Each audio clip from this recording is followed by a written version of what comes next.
राम राम साथियों। साथियों, हमने अपने समाज में, अपने आसपास, अपने जीवन में बचपन से ही ये सुना है कि हम जैसा कर्म करेंगे, हम जैसा दूसरों के प्रति सोचेंगे, वैसी ही प्रकृति हमारे साथ व्यवहार करेगी या वैसा ही हमें लौटाकर वापस प्राप्त होगा।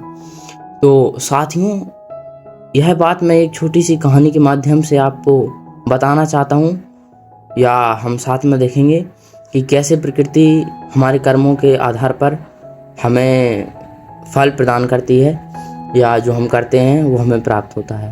तो मित्रों, सुबह सुबह की बात है। जैसे ही दुकान वाला दुकान खोल रहा था, एक बूढ़ी माता जी दुकान पर पहुंची और 10 रुपए वापस करने लगी। बोलती हैं कि बेटा, यह गलती से कल मैं आपसे जब सामान लेने आई थी तो मेरे पास रह गया और ये आपका है, आप रख लीजिए। तो भाई दुकानदार कहता है कि ठीक है माता, कल तो आप बहुत हिचकिचा रही थी, बहुत मोलभाव कर रही थी 2-2 रुपए के लिए, और आज आप पैसा वापस करने आई हैं। तो वह कहती हैं कि नहीं नहीं बेटा, ये तुम्हारा है, तुम रखो। मेरे पति कहते थे कि जिसकी हक का होता है वो उसका किसी का हक नहीं लेना चाहिए, तुम अपना पैसा रखो। इतना कह के माता जी चली गई। तो पैसा लेने के बाद उस व्यक्ति को आत्मचिंतन होता है, आत्मग्लानि होती है, क्योंकि दोस्तों कुछ पैसा जो उस वहाँ के शहर के सेठ से वह सामान खरीदता था उसका उस पर रह गया था, हिसाब में बकाया। तो वह सोचता है और वह तुरंत यह उसे ज्ञान आता है कि यह मेरे बच्चों पर असर पड़ेगा और ये पैसा मेरे बच्चों को कहीं ना कहीं चुकाना पड़ेगा। तो वह जाता है और तुरंत गले से 3000 रुपये निकालता है और सेठ के पास देने चला जाता है। मित्रों, जैसे ही सेठ के पास पहुंचता है तो सेठ जी तो कहते हैं कि अरे, मुझे तो इस चीज़ का पता नहीं था और अब तुम कह रहे हो कि हिसाब में इतना पैसा रह गया था। उसकी ईमानदारी की वह सेठ तारीफ करता है और दुकानदार पैसा देकर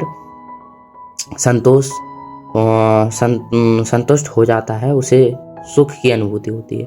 तो मित्रों, जैसे ही सेठ को यह ज्ञान होता है तो सेठ सोचता है, अरे मैंने जिससे पैसा एक बार उधार लिया था वह तो अब इस दुनिया में है नहीं और किसी को पता भी नहीं है कि मैंने उसका पैसा ले रखा है। तो उसने कहा कोई बात नहीं, भगवान तो देख रहा है। तो जैसे ही सेठ ने पैसा निकाला, दोस्तों 3 लाख रुपए उसने उधार ले रखे थे, तो वह देने गया और उसने बैंक से 5 लाख रुपए निकाले और वह उस पैसे को लौटाने गया, जो कि उसकी पत्नी थी घर में, जो कि अब विधवा थी, पति थे नहीं। तो दोस्तों, वो जैसे तैसे अपना घर चला रही थी। तो उसने कहा कि माता, मेरे से बहुत बड़ी भूल हो गई है, आपके पति से मैंने पैसा उधार लिया था और अब वह इस संसार में है नहीं। तो मैंने सोचा कि जब वो है ही नहीं और किसी को पता नहीं है, मेरे और उनके आपस की बात थी, तो अब तो वो संसार में है नहीं, तो पैसा देने की ज़रूरत नहीं है। हे माता, मुझे क्षमा करो मैया, ये पैसा रख लो, मेरे से भूल हो गई।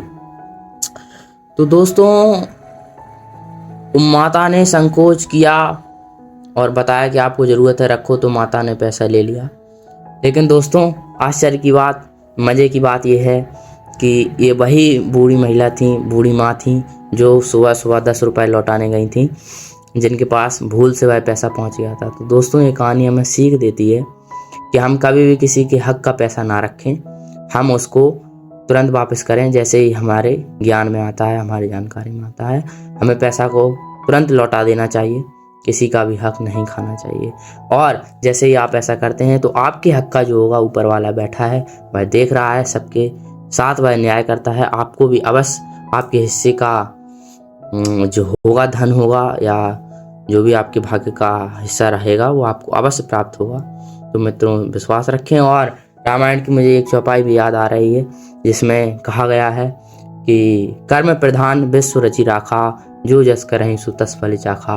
मित्रों, आप जैसा दूसरों के प्रति सोचते हैं, जैसे भाव रखते हैं, जैसा कर्म करते हैं, वैसी प्रतिक्रिया आपको भी प्राप्त होती है। इसी में न्यूटन का भी लॉ आता है, third law, an action there is equal and opposite reaction. दोस्तों, जैसा हम दूसरों के प्रति एक्ट करते हैं, वैसा ही रिएक्शन हमें भी प्राप्त होता है, हमें भी वैसी ही चीज़ें अनुभव में आती हैं। तो मित्रों, अच्छे काम करते रहें, अपने आप को एक अच्छा व्यक्ति बनाएं, अच्छा विचारमान व्यक्ति बनाएं और अपने ज्ञान को बढ़ाते रहें।